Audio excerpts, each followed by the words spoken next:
des thématiques qui sont très proches à l'islam, au judaïsme, au rapport entre les musulmans, les frères musulmans, les sœurs et d'autres avec donc l'Occident.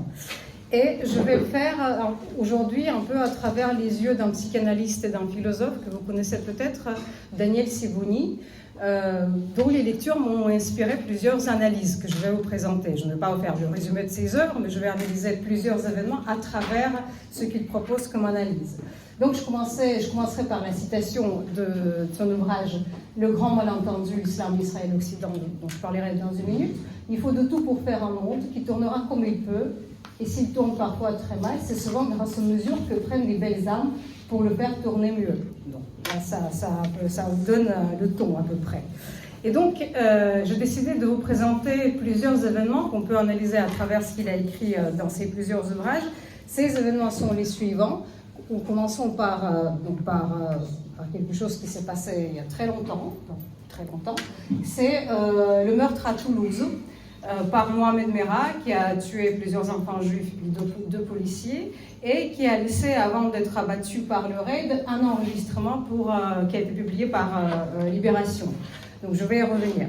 Deuxième événement que je vais commenter aujourd'hui, si j'ai le temps, peut-être qu'on ne va pas tout faire, c'est ce qu'on appelle l'épidémie des voiles en France. Parce qu'il y a quand même une différence entre la Belgique et la France. La France est un pays laïque, peut-être je ne sais pas combien de pays laïcs il y a dans le monde, mais en tout cas, c'est un pays laïque où la religion est considérée comme appartenant à la sphère privée. Et donc, on a eu au mois de juin cette année ce que certains journalistes ont appelé une épidémie des voiles. Ce n'est pas des voiles, c'est le fait que les lycéens se soient présentés à l'école dans des tenues traditionnelles, abaya et kami.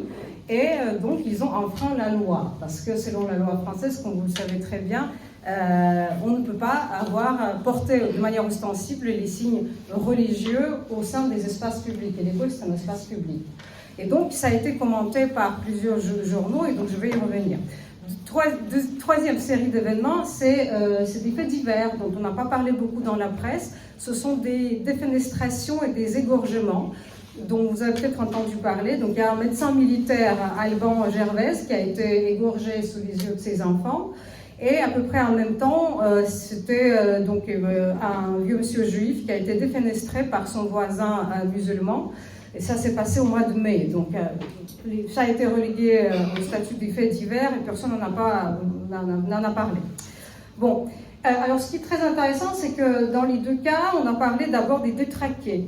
D'accord ? Donc, des gens qui sont déstabilisés. Mais ce qui est curieux, c'est que dans cette folie, ils s'en sont pris aux juifs. Bon, je vais y revenir. Quatrième événement, et c'est le dernier que je vais présenter aujourd'hui, c'est l'événement, donc il est là.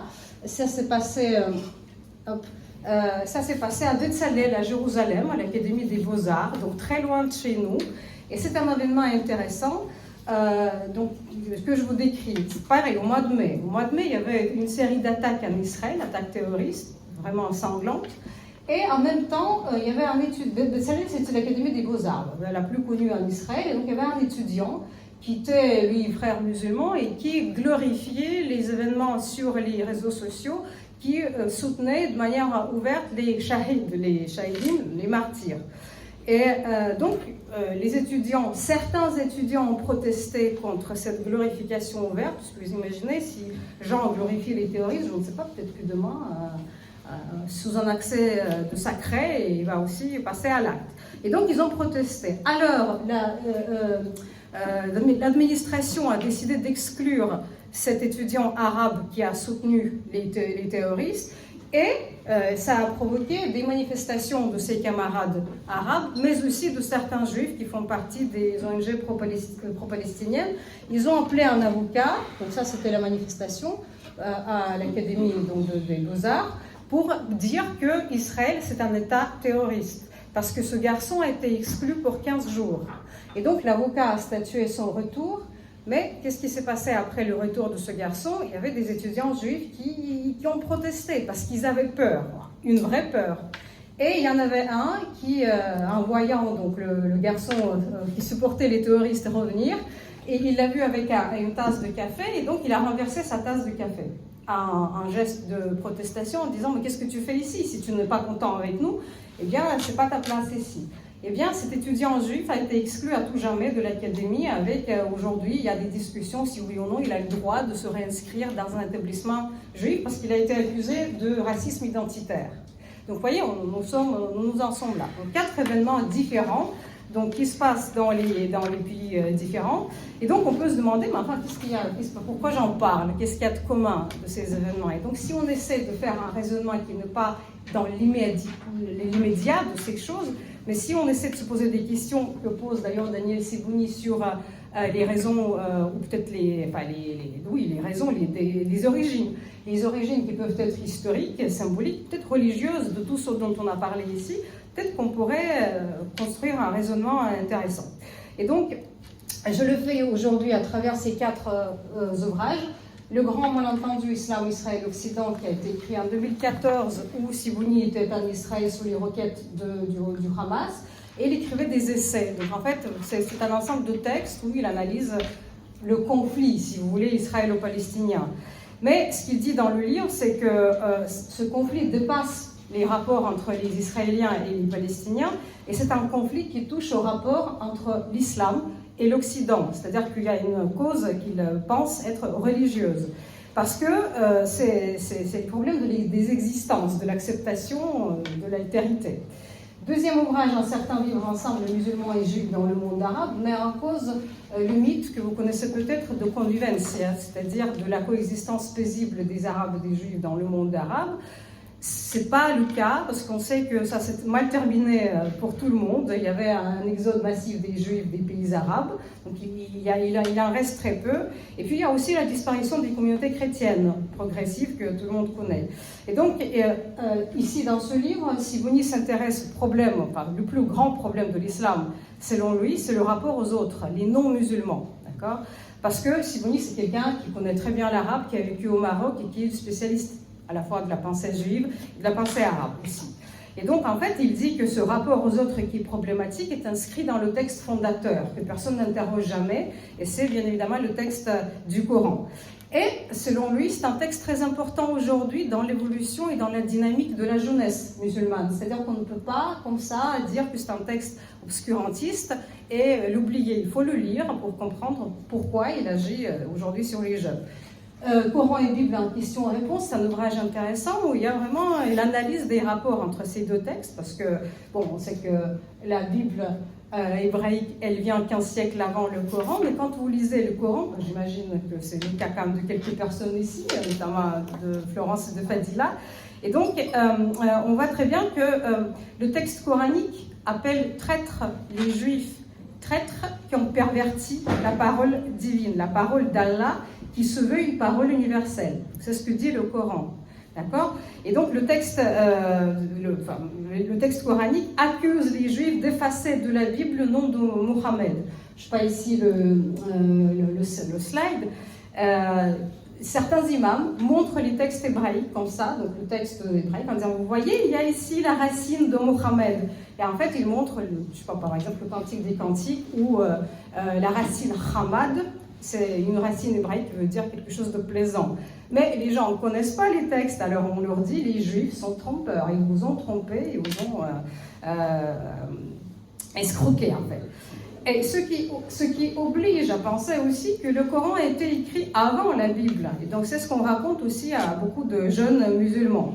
Donc les Juifs, c'est ce qui se passe dans le Coran, ils ont reçu la parole de leur Dieu, mais ils ont refusé l'islam, et puis ils ont perverti cette parole, et donc en fait, c'est le Coran, la vraie parole divine, c'est pas du tout la Bible, ce sont les pervers. Et donc en fait, on ne peut pas se détacher de ce récit pour comprendre ce qui se passe dans la tête des jeunes, à qui on enseigne le Coran nuit et jour. Bon, le livre suivant, c'est le Proche-Orient, psychanalyse dans le conflit. Je le conseille vraiment à tout le monde, parce que c'est un livre, pas d'un psychanalyste, c'est pas un livre psychanalytique, mais il essaie d'y comprendre quand même les non-dits de 2 côtés. C'est-à-dire que c'est une analyse des non-dits, des problèmes d'inconscient, tant des Juifs en Israël que des Arabes. Alors, il ne prétend pas faire sortir tous les cadavres de 2 côtés, ni chez les Juifs ni chez les Arabes, mais il cherche à reconnaître les fantasmes fondamentaux qu'on voit chez les uns et chez les autres.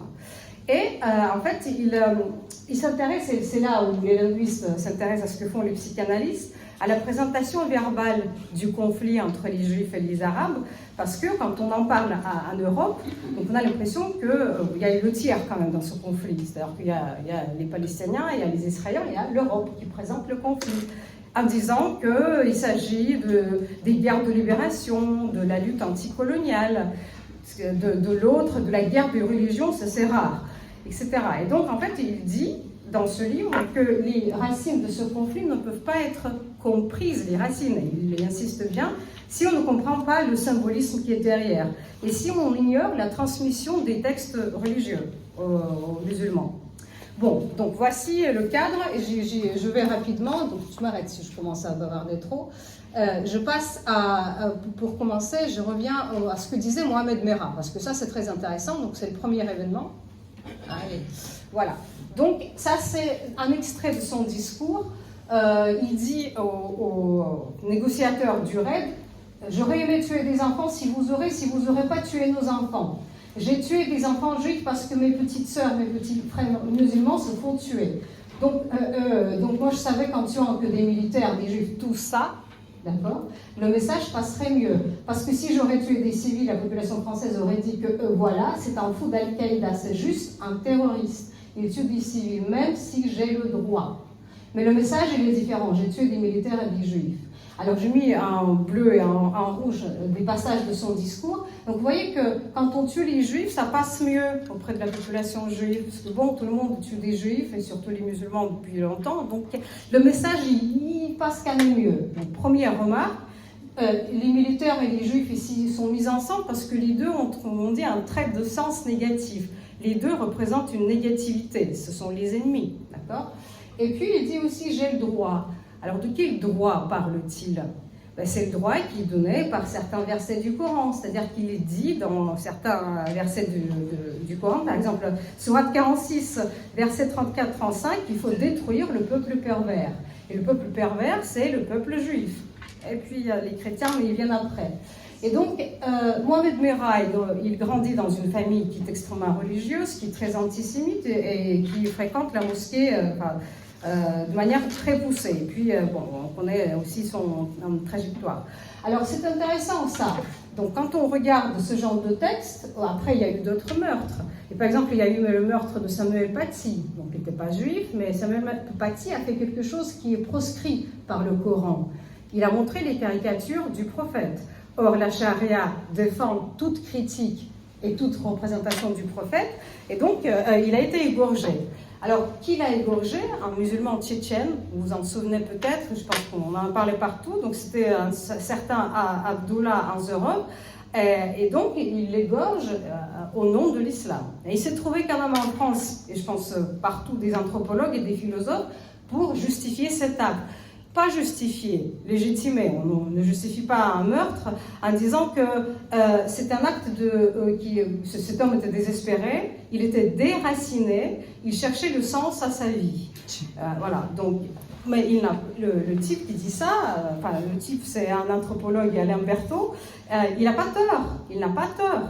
Mais c'est vrai que ce monsieur Anzorov, il cherchait le sens à sa vie. Sauf que ces analyses de cette anthropologue ne vont pas très loin, parce qu'il a trouvé le sens dans le texte fondamental qu'il a évidemment récité, et on sait qu'il était un musulman fervent, parce que j'avais une étudiante qui a travaillé avec la famille de ce Anzorov, et qui a raconté que la petite sœur d'Anzorov, quand on lui donnait des bonbons, elle demandait, il n'y avait que des musulmans qui pouvaient parler avec eux, est-ce qu'il y a du porc dans les bonbons ?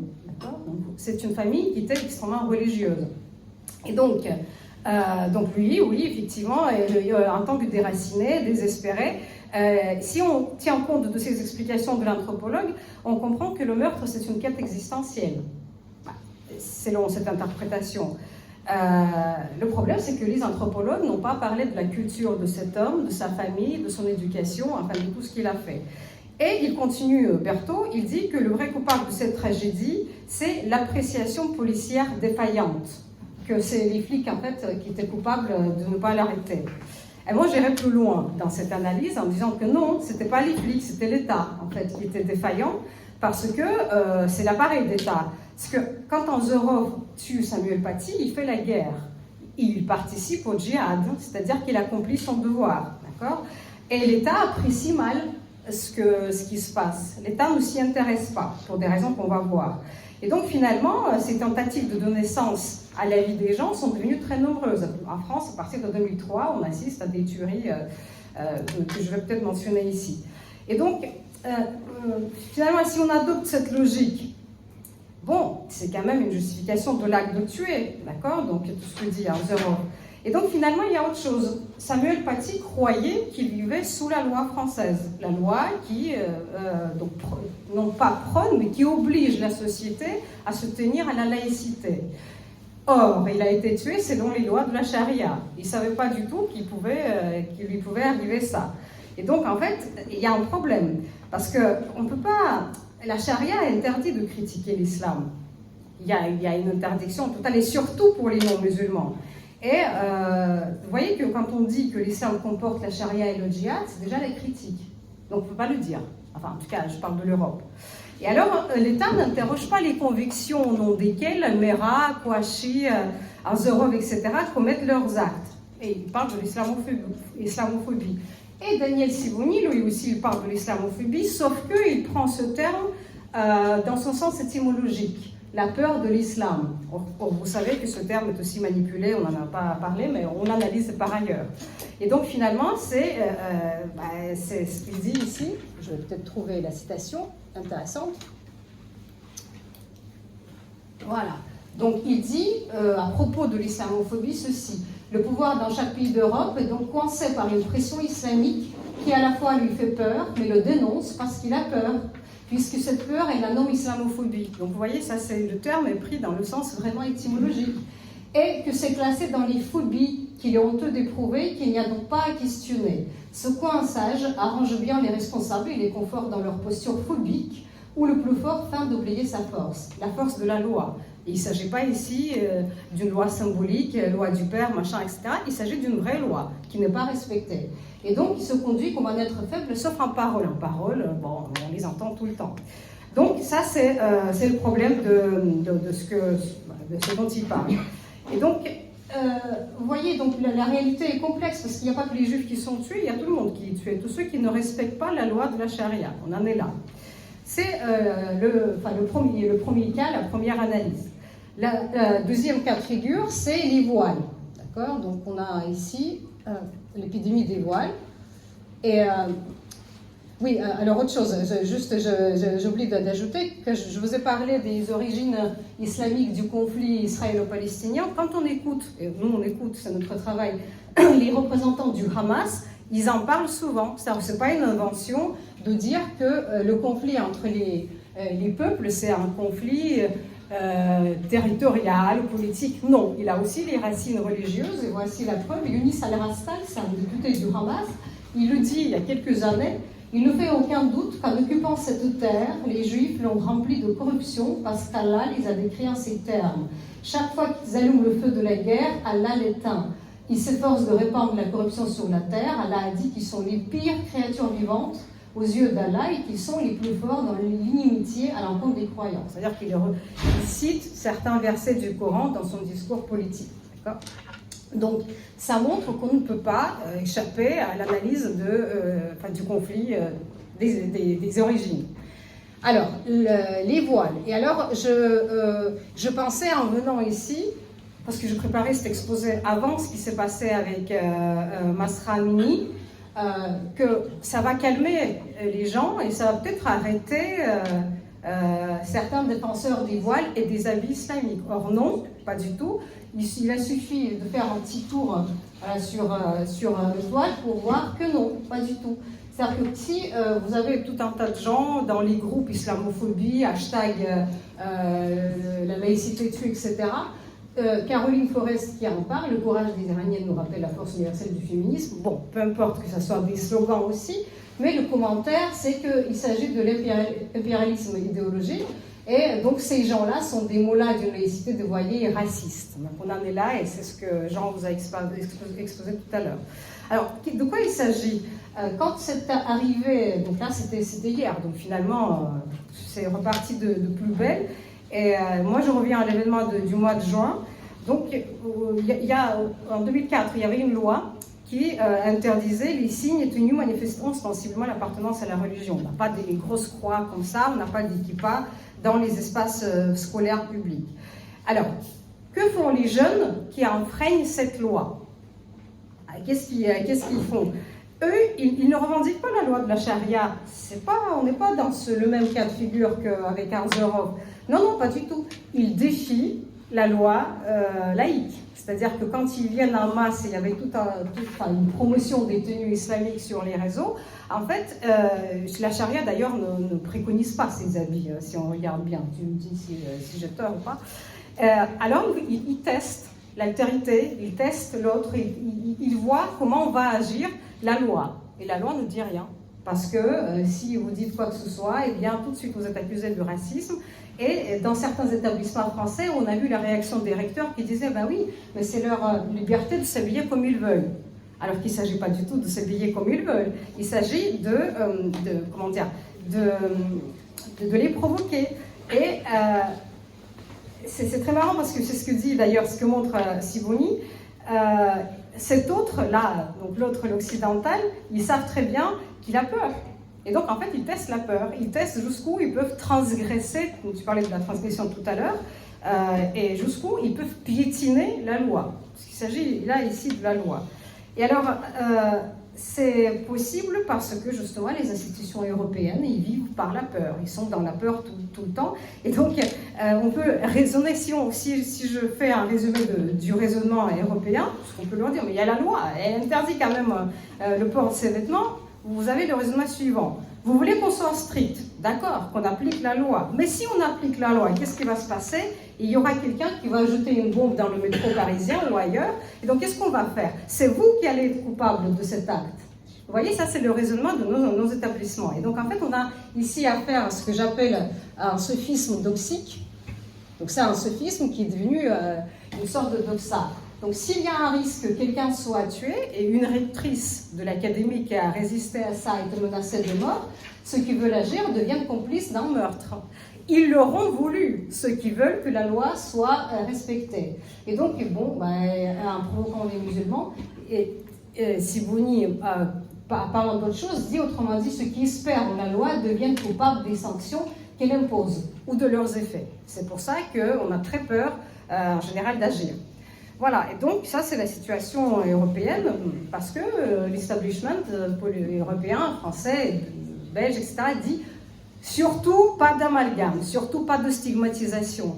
Mais il y a un problème, pas de stigmatisation. Si on regarde le texte fondateur, on y trouve la stigmatisation. Tous les autres sont de manière régulière stigmatisés. On n'en parle pas parce que soit on dit que c'est un texte obscurantiste, soit on dit que c'est un texte qui parle de la religion de l'amour. Donc, et ça c'est un vrai problème. Et donc finalement, se pose une question, comment est-ce qu'on va faire? C'est une vraie question. Comment, si on regarde l'histoire montre que dans les pays musulmans en général, les autres sont tolérés s'ils n'ont pas le pouvoir, s'ils n'ont pas accès aux postes importants quand on parle de la culture, etc. L'histoire des Juifs dans les pays arabes est un signe. Ils avaient le statut, les Juifs et les chrétiens avaient un statut de dhimmi. C'était des subalternes, en quelque sorte. Donc, ils ne pouvaient pas ils n'avaient pas d'égalité. Si on ne les tuait pas tout le temps, bien sûr, ils n'avaient quand même pas les mêmes droits. Et donc, est-ce qu'on pourra, nous, en Europe, faire quelque chose avec l'islam? C'est une question, parce que la population musulmane est très importante, elle est dense, et c'est une religion très forte par rapport à tout ce qu'on a. Et donc, est-ce que, parce que la laïcité, c'est pas uniquement à la religion, ce n'est pas uniquement à dire, vous devez observer votre religion dans l'espace privé, c'est aussi pouvoir protéger l'espace public de l'apparition des idéologies agressives, quelles qu'elles soient, ou des religions agressives. Or ça, c'est pas quelque chose qu'on voit. Alors, donc, dit Sibony toujours, l'Europe aura du mal à faire face à modifier son rapport avec ses principes pour affronter une situation totalement inédite dans l'histoire. Rien n'indique qu'il ne va pas se rendre malade et même agoniser en douceur par charité envers l'autre, par un élan de profonde compréhension vaguement christique du genre. Ils sont fous, ils ne savent pas ce qu'ils font, il faut les comprendre et mieux répondre à leurs besoins. C'est ce qui s'est passé avec l'analyse de Zorov. Bon, je n'ai pas beaucoup de temps, n'est-ce pas? Il faut que... 2 minutes, d'accord. Donc je termine et je passe... Ok, 2 minutes, 5 minutes. Je passe à propos de cet événement christique. Donc je ne veux pas parler d'égorgement et de défenestration, mais je me souviens qu'il y a eu un procès d'Abdeslam. Vous vous souvenez peut-être, donc Salah Abdeslam, le procès s'est tenu à Paris en 2022. Et là, donc il y avait son avocate, Olivia Ronen, qui a beaucoup parlé non pas de la charité, mais en quelque sorte, elle l'a évoqué. Donc elle a dit, attendez, je vais trouver sa phrase, je ne l'ai pas ici, quelque chose comme ça. Donc on sait bien que le châtiment doit rendre meilleur ceux qui châtient. Est-ce que le châtiment de ce type va nous rendre meilleurs? Pensez-y, a-t-elle dit au juge.